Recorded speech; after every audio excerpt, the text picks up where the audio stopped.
To virtual class Sundargarh शुभ अपराह्न पिलामाने मु आरती कालो सहकारी शिक्षयित्री सरकारी उच्च प्राथमिक विद्यालय टेड़गामुहान ब्लॉक सबडेगा जिला सुंदरगढ़ एक भर्चुआल क्लास रे उपस्थित थिबा समस्त अष्टम श्रेणीर छात्र छात्री और शिक्षक शिक्षयित्री मानकु मोर हार्दिक अभिनंदन सह स्वागत जनाउछि। आज आमे अष्टम श्रेणीर साहित्यिका बहिरे थिबा पद्य विभागर वशिष्ठ और विश्वामित्र कविताटी को आवृत्ति करिबा, तार भाव बुझिबा और सारांश को जानिबा। एई वशिष्ठ और विश्वामित्र कविताटी को लिखिछंती कवि अनंत पट्टनायक। एई कवितारे कवि एक पौराणिक विषय वस्तु को नहीं उपस्थापना करिछंती जे वशिष्ठ और विश्वामित्र उभय विपरीत धर्मी ऋषि होइथिले भी सेमानंक भितरे केमिति परस्पर बुझामणा है कि माने मानविक संप्रीति सृष्टि होइथिला ताहा एही कवितार अंतर्निहित वार्ता। ए कवि एठारे वर्णना करिछंती खूब सुंदर भावरे क्रोध हिंसा और असहिष्णुता उपरे किपरि सद्भाव प्रेम और क्षमार विजय होइछि ताहा वर्णना करा जाइछि। ताहेले पिलामाने आमे कविंक विषय रे जानिबा। चलो एबे आमे स्मार्ट बोर्ड पाखकु जिबा। ताहेले पिलामाने आमे कविंक विषय रे जानिबा। कवि अनंत पट्टनायक एई कविताटी को लिखिछंती तांकर जन्म होइथिला 1912 मसिया रे और मृत्यु होइथिला 1987 मसिया रे। ते ओडिया साहित्यर जणे विशिष्ट प्रवक्ता और जणे अनुवादक थिले। तांकर किछि कविता संकलन हेउछि रक्त शिखा, शांति शिखा, तर्पण करे आजी, लोड़ा लोड़ा, छाईर छिटा प्रभृति ग्रंथ कविंक महान स्रष्टापणर एक एक परिप्रकाश।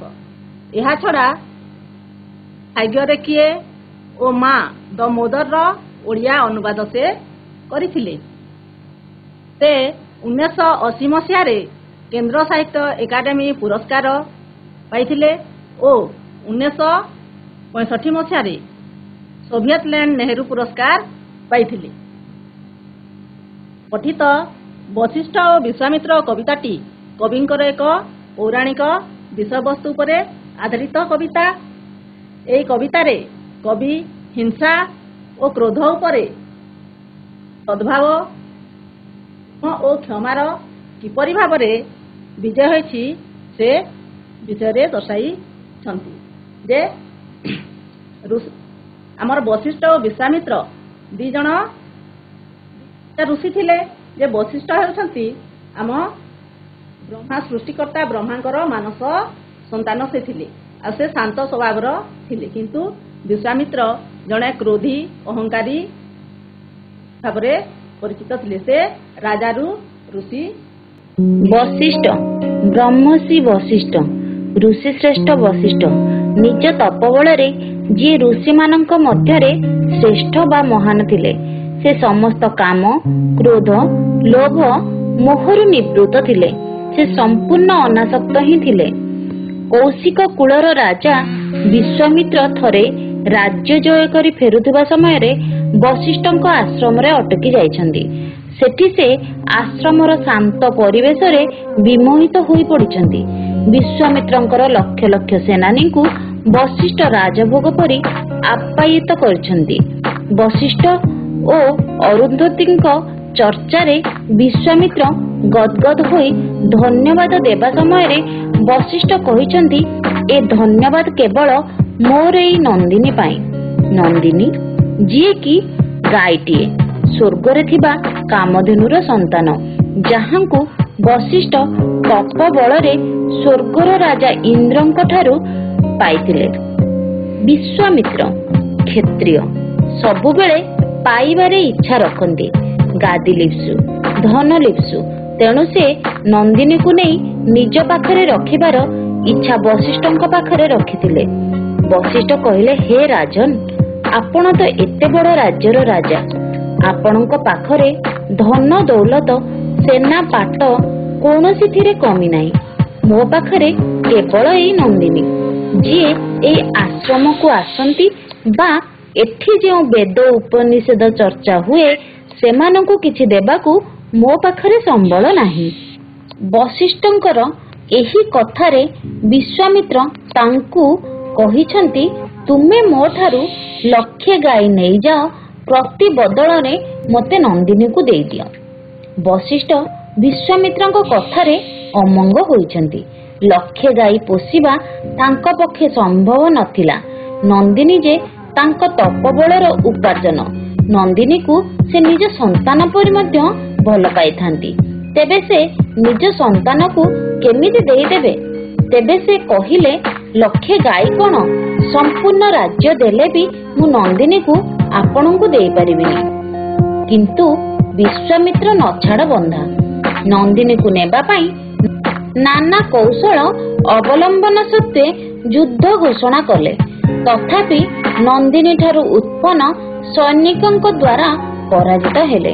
ସେ ଆହୁରି ଶକ୍ତିଶାଳୀ ହେବା ପାଇଁ ତପସ୍ୟା କରି ବ୍ରହ୍ମାଙ୍କ ଠାରୁ ବ୍ରହ୍ମାସ୍ତ୍ର, ପାଶୁପତ ଅସ୍ତ୍ର, ନାରାୟଣ ଅସ୍ତ୍ର ସବୁ ମାଗି ଆଣିଲେ। ତାପରେ ପୁଣି ନନ୍ଦିନୀକୁ ଆଣିବାକୁ ବଶିଷ୍ଠଙ୍କ ଆଶ୍ରମରେ ପହଞ୍ଚିଲେ।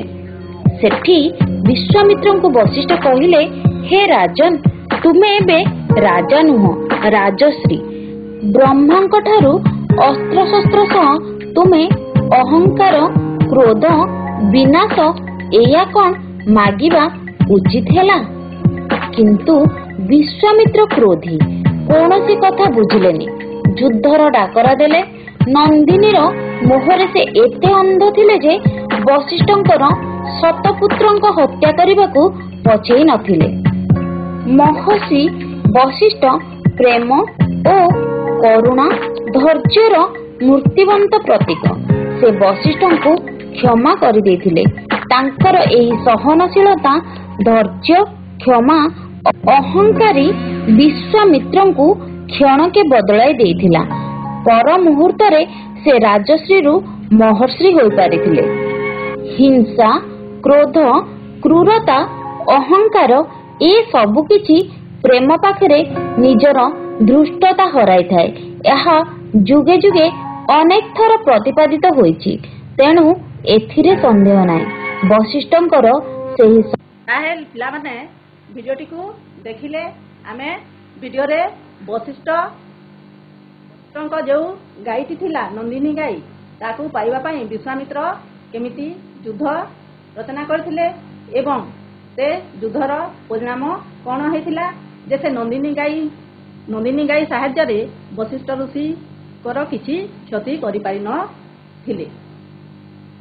এই ବଶିଷ୍ଠ ଓ ବିଶ୍ୱାମିତ୍ର କବିତାଟିକୁ ତାହେଲେ ଆମେ ଆବୃତ୍ତି କରିବା। ଶ୍ରାବଣର ବର୍ଷା ପଡ଼େ ଝରି, ଶ୍ରାବଣର ବର୍ଷା ପଡ଼େ ଝରି, ଆଶ୍ରମର ତରୁତୃଣ ପରି, ଆଶ୍ରମର ତରୁତୃଣ ପରି, ଇଙ୍ଗୁଦିର ଦୀପ ଉଠେ ଥରି, ଇଙ୍ଗୁଦିର ଦୀପ ଉଠେ ଥରି, ମହର୍ଷିର ତିମିରିତ ଘରି, ତିମିରିତ ଘରି। ଋତୁଭାଷେ ସୂଚାଇଲେ ଆସି, ଋଷି ପତ୍ନୀ ସତୀ ଅରୁନ୍ଧତୀ, ଋତୁଭାଷେ ସୂଚାଇଲେ ଆସି, ଋଷି ପତ୍ନୀ ସତୀ ଅରୁନ୍ଧତୀ, ରନ୍ଧନ ଯେ କରିବି କିପରି, ରନ୍ଧନ ଯେ କରିବି କିପରି, ଲବଣ ତ ନାହିଁ ମହାମତୀ। ଉତ୍ତରିଲେ ମହର୍ଷି ବଶିଷ୍ଠ ପ୍ରଶାନ୍ତିର ମଧୁମୟ ସୁରେ, ଉତ୍ତରିଲେ ମହର୍ଷି ବଶିଷ୍ଠ ପ୍ରଶାନ୍ତିର ମଧୁମୟ ସୁରେ, ମାଗି ଆଣ କିଞ୍ଚିତ ଲବଣ, ପାଶେ ଯାଇ ବିଶ୍ୱାମିତ୍ର ଘରେ, ମାଗି ଆଣ କିଞ୍ଚିତ ଲବଣ, ପାଶେ ଯାଇ ବିଶ୍ୱାମିତ୍ର ଘରେ। ରୋଷେ ଦେବୀ ସ୍ଫୁରିତ ଅଧରେ, ଜଣାଇଲେ କାହିଁ ଯିବି କାହିଁ, ରୋଷେ ଦେବୀ ସ୍ଫୁରିତ ଅଧରେ, ଜଣାଇଲେ କାହିଁ ଯିବି କାହିଁ, ଗୋଟି ଗୋଟି ପୁତ୍ରଗଣ ହତ୍ୟା କଲା ଯେଉଁ ଆତତାଇ, ଗୋଟି ଗୋଟି ପୁତ୍ରଗଣ ହତ୍ୟା କଲା ଯେଉଁ ଆତତାଇ। ଜନନୀ ମୁଁ ଶୋକାତୁରା ତା ଆଶ୍ରମେ ଯିବି କେଉଁପରି। ଜନନୀ ମୁଁ ଶୋକାତୁରା ତା ଆଶ୍ରମେ ଯିବି କେଉଁପରି। ଅଦ୍ଭୁତ ଏ ଆଦେଶ ମହର୍ଷି, ଅଦ୍ଭୁତ ଏ ଆଦେଶ ମହର୍ଷି, ଭାଗ୍ୟର ଏ ଉପହାସ ପରି, ଭାଗ୍ୟର ଏ ଉପହାସ ପରି। ଭାଗ୍ୟର ଏ ନୁହେଁ ଉପହାସ, ତାର ଧର୍ମେ କଲ୍ୟାଣ ମୁଁ ଚାହେଁ। ଭାଗ୍ୟର ଏ ନୁହେଁ ଉପହାସ, ତାର ଧର୍ମେ କଲ୍ୟାଣ ମୁଁ ଚାହେଁ। ମୋ ଆଖିରେ ନୁହେଁ ଆତତାଇ, ମୋ ଆଖିରେ ନୁହେଁ ଆତତାଇ, ଭଲ ପାଏ ତାକୁ ଭଲ ପାଏ, ଭଲ ପାଏ ତାକୁ ଭଲ ପାଏ। ଭଲ ପାଅ ଯଦି ଡାକିଥିଲେ ମହର୍ଷି ତାହାରେ। ଭଲ ପାଅ ଯଦି ଡାକିଥିଲେ ମହର୍ଷି ତାହାରେ। ଜୀବନ ଏ ରକ୍ତ ଅରୁଣିତ ନୋହିଥାନ୍ତା ଆର୍ତ୍ତ ହାହାକାରେ। ଜୀବନ ଏ ରକ୍ତ ଅରୁଣିତ ନୋହିଥାନ୍ତା ଆର୍ତ୍ତ ହାହାକାରେ। ମହର୍ଷି ମୁଁ ଡାକି ନାହିଁ ତାକୁ, ମହର୍ଷି ମୁଁ ଡାକି ନାହିଁ ତାକୁ, ପ୍ରାଣେ ପ୍ରାଣେ ଭଲ ପାଏ ବୋଲି, ପ୍ରାଣେ ପ୍ରାଣେ ଭଲ ପାଏ ବୋଲି। ଜଣାଇଲେ ସଧିରେ ବଶିଷ୍ଠ, ଜଣାଇଲେ ସଧିରେ ବଶିଷ୍ଠ, ଶ୍ମଶ୍ରୁତଲୁ ସ୍ମିତ ରେଖା ତୋଲି। ତାହେଲେ ପିଲାମାନେ ଆମେ କବିତାଟିକୁ ଆବୃତ୍ତି କଲେ, ତୁମେମାନେ ବି କବିତାଟିକୁ ଆବୃତ୍ତି କରିବା ପାଇଁ ଶିଖିବ। ତାହେଲେ ଆସ ଆମେ ଯେଉଁ ଆବୃତ୍ତି କରିଥିବା ପଦଗୁଡ଼ିକର ଅର୍ଥ ଜାଣିବା। ଶ୍ରାବଣର ବର୍ଷା ପଡ଼େ ଝରି ଆଶ୍ରମର ତରୁତୃଣ ପରି। ଶ୍ରାବଣର ବର୍ଷା ପଡ଼େ ଝରି ଆଶ୍ରମର ତରୁତୃଣ ପରି।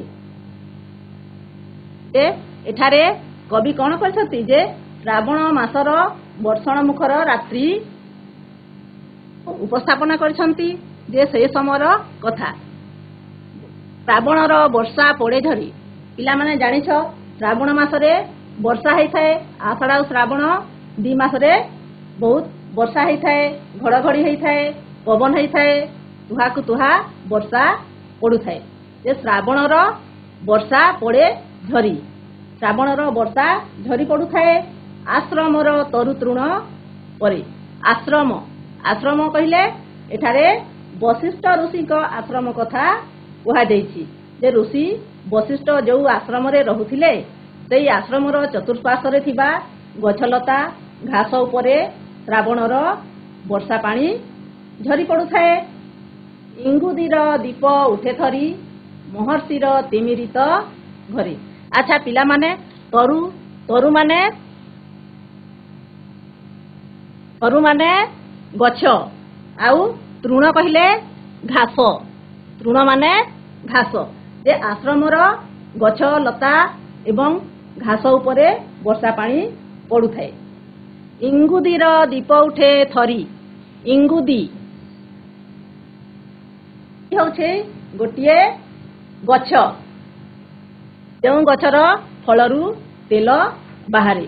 ସେମିତି ଅନେକ ଗଛ ଅଛି, ଯେମିତି ମହୁଲ ଗଛ ଅଛି, ନିମ୍ବ ଗଛ ଅଛି, ଶାଳ ଗଛ ଅଛି। ସେମିତି ଏଇ ଇଙ୍ଗୁଦି ଗୋଟିଏ ପ୍ରକାର ଗଛ, ଆଉ ସେ ଗଛର ଏକ ପ୍ରକାର ଫଳ ଥାଏ, ସେଇ ଫଳରୁ ତେଲ ବାହାର କରାଯାଏ। ଆଉ ସେଇ ତେଲକୁ ମୁନି ଋଷିମାନେ କ'ଣ କରୁଥିଲେ ଯେ ତାଙ୍କ ଜଟାରେ ବ୍ୟବହାର କରୁଥିଲେ ଏବଂ ଦୀପ ଜାଳିବା ପାଇଁ ମଧ୍ୟ ବ୍ୟବହାର କରୁଥିଲେ। ଇଙ୍ଗୁଦିର ଦୀପ ଉଠେ ଥରି, ଯେ ମହର୍ଷି ବଶିଷ୍ଠଙ୍କ ଆଶ୍ରମରେ ଯେଉଁ ଇଙ୍ଗୁଦି ତେଲରେ ଦୀପ ଜଳୁଥିଲା ସେଟା ଥରି ଉଠୁଥିଲା। କାହିଁକି ଥରି ଉଠୁଥିଲା? ଶ୍ରାବଣର ବର୍ଷା ରାତି ହେଇଥାଏ, ଯେ ତୁହାକୁ ତୁହା ବର୍ଷା ହେଉଥାଏ, ପବନ ବହୁଥାଏ, ସେଇ ପବନରେ ଦୀପଟି ମାନେ ଥରି ଉଠୁଥାଏ। ମହର୍ଷିର ତିମିରିତ ଘରେ, ମହର୍ଷି, ମହର୍ଷି ଏଠାରେ ଋଷି ବଶିଷ୍ଠଙ୍କୁ କୁହାଯାଇଛି। ଋଷି ମହର୍ଷି, ଯେ ଋଷି ବଶିଷ୍ଠଙ୍କୁ ମହର୍ଷି କୁହାଯାଏ। ତିମିରିତ, ତିମିରିତ ମାନେ କହିଲେ ଅନ୍ଧାର। ଯେ ମହର୍ଷି ବଶିଷ୍ଠଙ୍କ ଆଶ୍ରମର ଯେଉଁ ଅନ୍ଧାରୁଆ ଘରେ ଇଙ୍ଗୁଦିର ଦୀପଟି ଧପ ଧପ ହୋଇ ଆଲୋକିତ କରୁଥିଲା। ଆଚ୍ଛା ପିଲାମାନେ, ଇଙ୍ଗୁଦି ଯେଉଁ ଗଛର ଫଳରୁ ବାହାରୁଥିବା ତେଲକୁ ଋଷିମାନେ ଜଟାରେ ବ୍ୟବହାର କରୁଥିଲେ। ସେଥିପାଇଁ ତାକୁ କ'ଣ କହନ୍ତି? ତାପସ ତରୁ ମଧ୍ୟ କହୁଥିଲେ। ମୃଦୁ ଭାଷେ ସୂଚାଇଲେ ଆସି ଋଷି ପତ୍ନୀ ସତୀ ଅରୁନ୍ଧତୀ। ମୃଦୁ ଭାଷେ ସୂଚାଇଲେ ଆସି ଋଷି ପତ୍ନୀ ସତୀ ଅରୁନ୍ଧତୀ। ମୃଦୁ ଭାଷେ, ମୃଦୁ ମାନେ ସ୍ଥିର ସ୍ୱରରେ, ଆସେ ମାନେ ବଚନରେ ବା ସ୍ୱରରେ, ଯେ ସୂଚାଇଲେ ଆସି, ସୂଚାଇଲେ ମାନେ ଜଣାଇଲେ, ଋଷି ପତ୍ନୀ ସତୀ ଅରୁନ୍ଧତୀ। ବଶିଷ୍ଠ ଋଷିଙ୍କର ପତ୍ନୀଙ୍କର ନାଁ ଥିଲା ଅରୁନ୍ଧତୀ। ଯେ ଦେବୀ ଅରୁନ୍ଧତୀ କ'ଣ କଲେ? ଯେ ମୃଦୁ ଭାଷେ ସୂଚାଇଲେ ଆସି, ସେ ଆସିକି ଧୀର ସ୍ୱରରେ ଋଷିଙ୍କୁ ଜଣାଇଲେ। କ'ଣ ଜଣାଇଲେ? ରନ୍ଧନ ଯେ କରିବି କିପରି, ଲବଣ ତ ନାହିଁ ମହାମତି। ରନ୍ଧନ ଯେ କରିବି କିପରି, ଲବଣ, ଲବଣ ମାନେ ଲୁଣ। ଯେ ଲୁଣ ବିନା ଆମେ କୌଣସି ବ୍ୟଞ୍ଜନ ପ୍ରସ୍ତୁତ କରିପାରିବା ନାହିଁ। ଲୁଣ ବିନା ଖାଦ୍ୟ ବି ଭଲ ଲାଗେନି। ତେଣୁ ଅରୁନ୍ଧତୀ କ'ଣ କଲେ?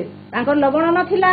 ସେ ଋଷିଙ୍କୁ ଆସିକି ଜଣାଇଲେ ଯେ ମୁଁ କିପରି ଖାଦ୍ୟ ରନ୍ଧନ କରିବି, ଆମ ଘରେ ଲବଣ ନାହିଁ। ଲବଣ ତ ନାହିଁ ମହାମତି। ମହାମତି ମାନେ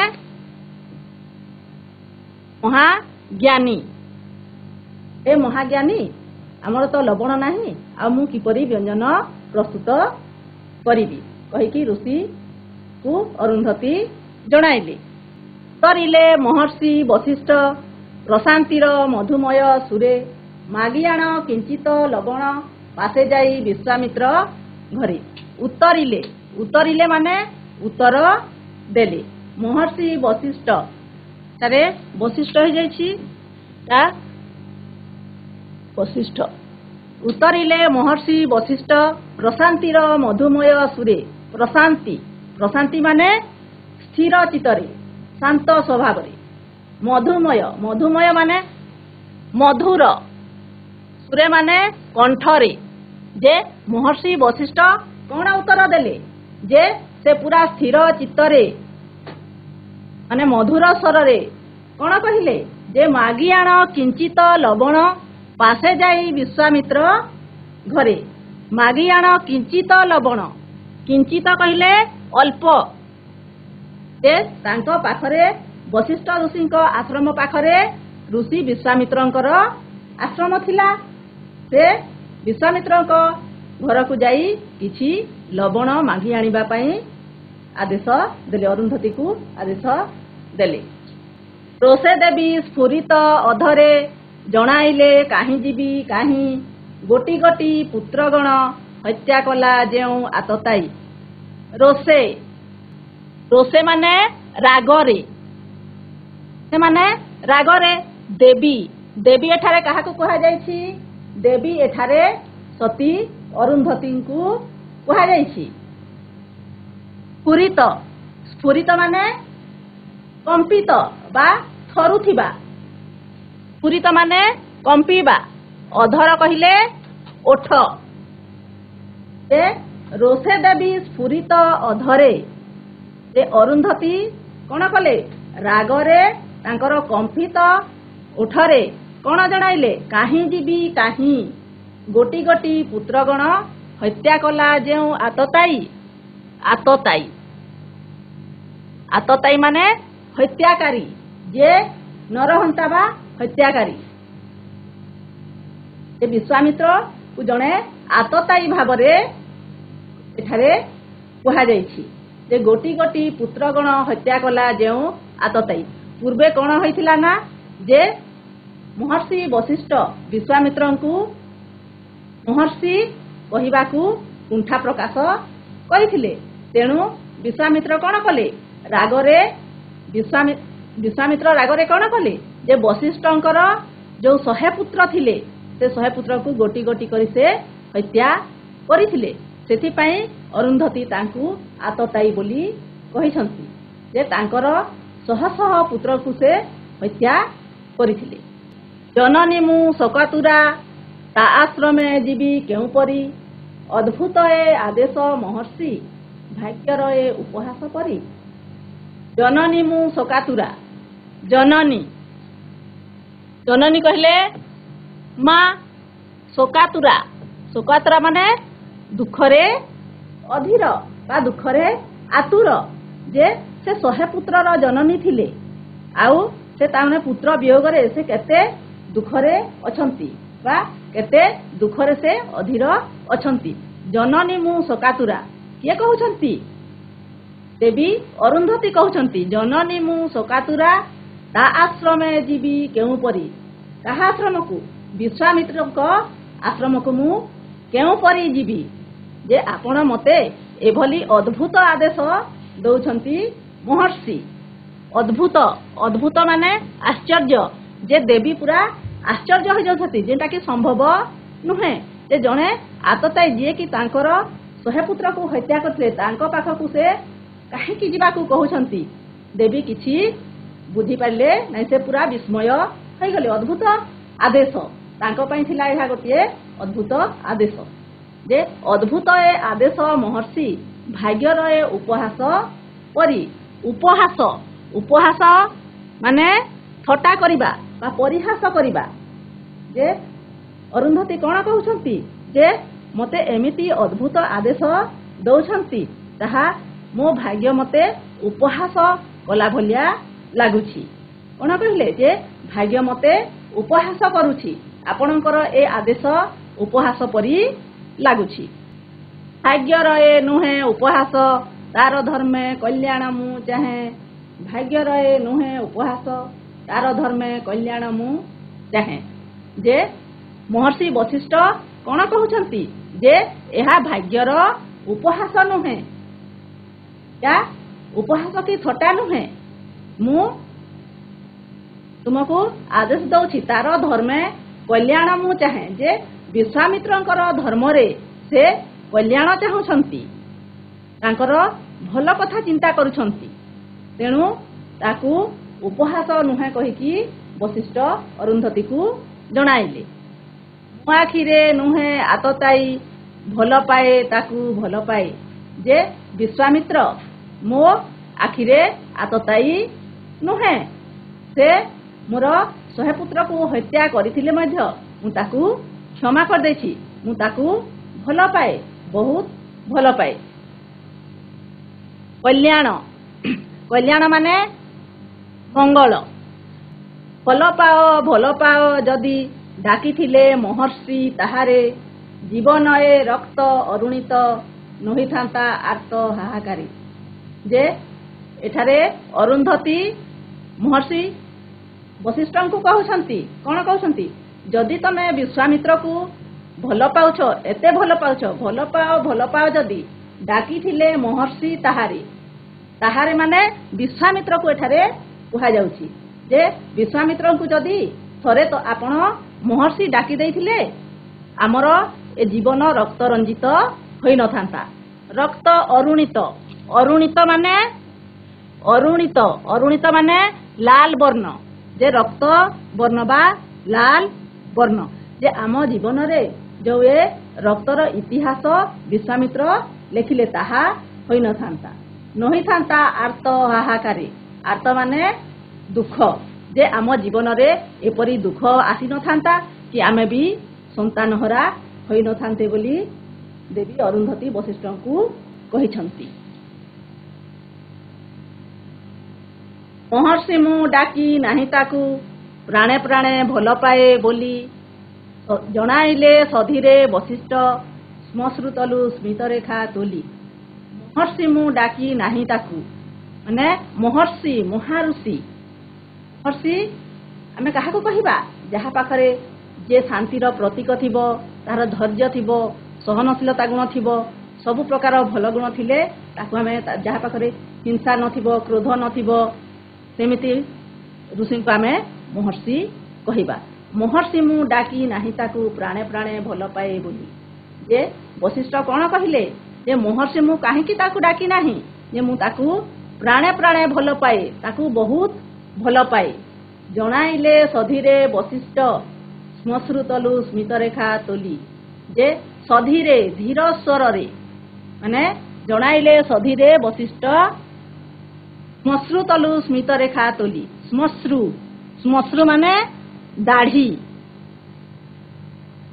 श्मश्रु एठारे श्मश्रु पद्य रूप में लिखाई आमे ताकू केमिति लेखिबा जे एठारे पद्य रूप में लिखाई जणाइले सधीरे वशिष्ठ श्मश्रु तलु स्मित रेखा तोली से स्मित हसिकी धीर स्वर रे मु ताकू बहुत भल पाए प्राणरू भी प्राणे प्राणे ताकू भल पाए तेणु ताकू महर्षि डाकी नाही बोली आले पिला माने आज आमे भाग एक एतिकी पढ़िबा तापरे दिने पढ़िबा ताहले आमे जो कविताटी पढ़िले बा भाव बुझिले तार सारांश होछि श्रावण मासर वर्षण मुखर रात्रि महर्षि वशिष्ठଙ୍କ आश्रमरे इंगुदीर सीमित दीपशिखा थरी उठुଥାଏ। ଏହି ସମୟରେ ऋषि पत्नी अरुंधती वशिष्ठଙ୍କୁ ଜଣାଇଛନ୍ତି ଯେ ରୋଷେଇ ପାଇଁ ଲବଣ ନାହିଁ। वशिष्ठ ବ୍ୟସ୍ତ ବିବ୍ରତ ନ ହୋଇ ନିକଟସ୍ଥ ବିଶ୍ୱାମିତ୍ରଙ୍କ ଆଶ୍ରମରୁ ଲବଣ ମାଗି ଆଣିବା ପାଇଁ କହିଛନ୍ତି। କିନ୍ତୁ पत्नी अरुंधती वशिष्ठଙ୍କ ଏହି ଅଦ୍ଭୁତ ଆଦେଶକୁ ସହଜରେ ଗ୍ରହଣ କରିପାରି ନାହାନ୍ତି। ସେ ସେହି ପୁତ୍ର ହତ୍ୟାକାରୀ ବିଶ୍ୱାମିତ୍ରଙ୍କ ଆଶ୍ରମକୁ ଯିବାକୁ ଅନିଚ୍ଛା ପ୍ରକାଶ କରିଛନ୍ତି। वशिष्ठ अरुंधतीକୁ ବୁଝାଇ କହିଛନ୍ତି ଯେ ସେ ବିଶ୍ୱାମିତ୍ରଙ୍କୁ ଭଲ ପାଆନ୍ତି, ତାଙ୍କର ଶୁଭ ଚିନ୍ତା କରନ୍ତି, ତାଙ୍କ ଆଖିରେ ସେ ଆତତାୟୀ ନୁହନ୍ତି। वशिष्ठଙ୍କ ଏହି କଥାରୁ ତାଙ୍କ ଉଦାର ମାନବିକ ଚିନ୍ତାଧାରାର ପରିପ୍ରକାଶ ହୋଇଛି। ପତ୍ନୀଙ୍କ ଅଭିମାନରେ ସେ କୌଣସି ପ୍ରକାର ବିଚଳିତ କି ପ୍ରଭାବିତ ହୋଇନାହାନ୍ତି। ଅରୁନ୍ଧତୀ ବଶିଷ୍ଠଙ୍କୁ ଅଭିଯୋଗ କରିଛନ୍ତି ଯେ ପ୍ରକୃତରେ ଯଦି ବିଶ୍ୱାମିତ୍ରଙ୍କୁ ଭଲ ପାଅ ତାହେଲେ କାହିଁକି ମହର୍ଷି ବୋଲି ଡାକିଲେ ନାହିଁ। ବଶିଷ୍ଠ ଉତ୍ତରରେ କହନ୍ତି, ମୁଁ ବିଶ୍ୱାମିତ୍ରର ପ୍ରକୃତ ଉନ୍ନତି ଚାହେଁ ଓ ତାହାକୁ ପ୍ରାଣର ସହ ଭଲ ପାଏ, ତେଣୁ ମହର୍ଷି ଡାକି ନାହିଁ। ବାସ୍ତବରେ ବଶିଷ୍ଠଙ୍କର ଧୈର୍ଯ୍ୟ, ଉଦାରତା ଓ କ୍ଷମାଶୀଳତାକୁ କବି ଏଠାରେ ଖୁବ୍ ସୁନ୍ଦର ଭାବରେ ଉପସ୍ଥାପନା କରିଛନ୍ତି। ତାହେଲେ ପିଲାମାନେ ଆମେ କବିତାଟିକୁ କେତେ ଦୂର ବୁଝିପାରିଲେ? ମୁଁ କେତେ ଗୁଡ଼ିଏ ପ୍ରଶ୍ନ ଦେଉଛି, ଆଉ ସେ ପ୍ରଶ୍ନ ଗୁଡ଼ିକର ଉତ୍ତର କହିବ। प्रश्न नंबर 1 प्रश्न गुड़िकर उत्तर जानिबा। क पठित कवितार नाम कौन? वशिष्ठ विश्वामित्र। वशिष्ठ विश्वामित्र। पठित कवितार नाम अनंत पटनायक। पठित कवितार नाम है वशिष्ठ और विश्वामित्र। तापरे 6 नंबर देखिबा। वशिष्ठ और विश्वामित्र कवितार कवि किए अटंती? वशिष्ठ और विश्वामित्र कवितार कवि होउछंती अनंत पटनायक। वशिष्ठ और विश्वामित्र कवितार कवि होउछंती अनंत पटनायक। वेरी गुड बस। वशिष्ठ और विश्वामित्र कवितार कवि होउछंती अनंत पटनायक। एही कवितारे वर्णित घटनाटी केउठारे घटिथिला? एही कवितारे वर्णित घटनाटी वशिष्ठଙ୍କ आश्रमरे घटिथिला। वेरी गुड बस। एही कवितारे वर्णित घटनाटी तापस वशिष्ठଙ୍କ आश्रमरे घटिथिला। घ नंबर अरुंधती काहाकू लक्ष्य करी आतताई बोली कहिसंती? लक्ष्य करी आतताई बोली कहिसंती। वेरी गुड बस। अरुंधती विश्वामित्रଙ୍କୁ लक्ष्य करी आतताई बोली कहिसंती। बस। अरुंधती विश्वामित्रଙ୍କୁ लक्ष्य करी आतताई बोली कहिसंती। क नंबर ये राजा विश्वामित्रଙ୍କୁ भल पाए बोली कहिथिले? सुंदर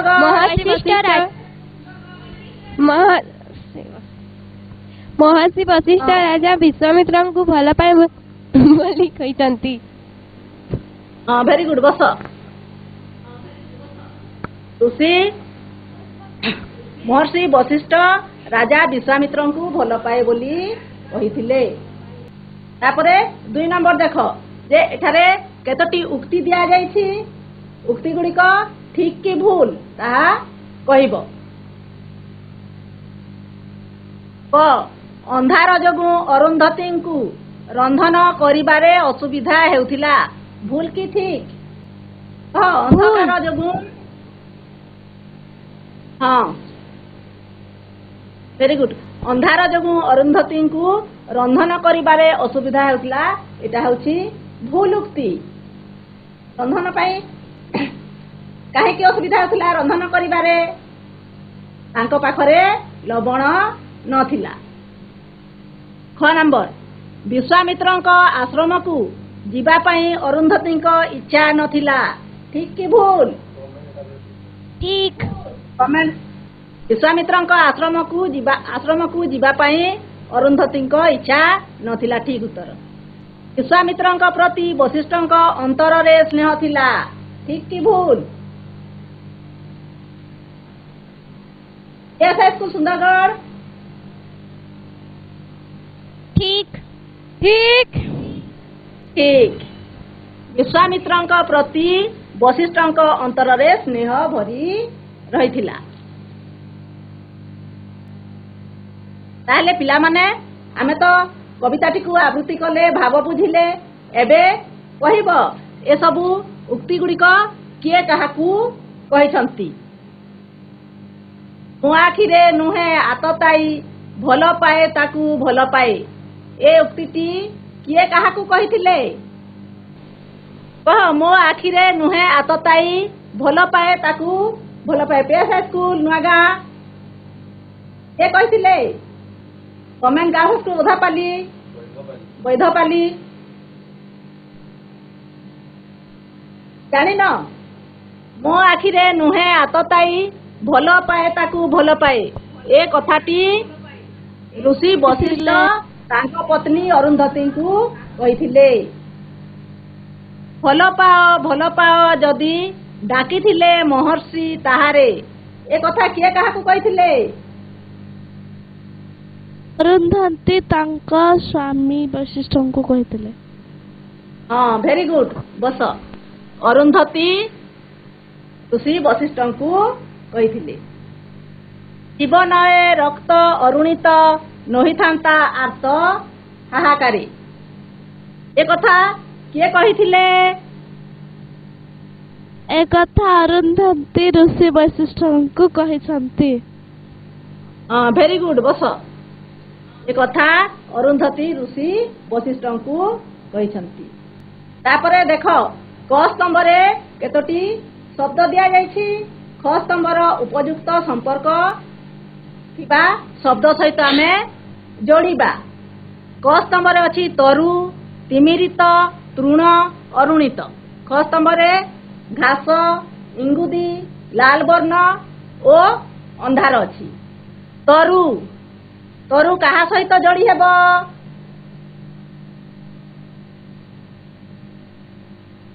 ତରୁ କାହା ସହିତ ସମ୍ପର୍କ ଅଛି? ଗଭର୍ଣ୍ଣମେଣ୍ଟ ଗାର୍ଲସ ସ୍କୁଲ ଲଣ୍ଡା। ତରୁ କାହା ସହିତ ଯୋଡ଼ି ହେବ? ଇଙ୍ଗୁଦି। ଇଙ୍ଗୁଦି ଭେରି ଗୁଡ୍ ବସ। ତରୁ ଇଙ୍ଗୁଦିଟା ହେଉଛି ଗୋଟିଏ ତରୁ। ତାପରେ ତିମିରିତ। ତିମିରିତ କାହା ସହିତ ଯୋଡ଼ି ହେବ? ଅନ୍ଧାର। ଅନ୍ଧାର। ଅନ୍ଧାର ଭେରି ଗୁଡ୍। ଅନ୍ଧାର। ବହୁତ ବଢିଆ। ତୃଣ। ତୃଣ ଘାସ ହେବ। ଘାସ। ଭେରି ଗୁଡ୍ ବସ। ଅରୁଣିତ। ଚାଲଣ୍ଡି। ଲାଲ ବର୍ଣ୍ଣ। ଲାଲ ବର୍ଣ୍ଣ। ଆଚ୍ଛା ପିଲାମାନେ ବହୁତ ବଢିଆ ଆନ୍ସର ଦେଇଛ। Very good. ସମସ୍ତଙ୍କୁ ବହୁତ ବହୁତ ଧନ୍ୟବାଦ। बढ़िया आंसर देछ।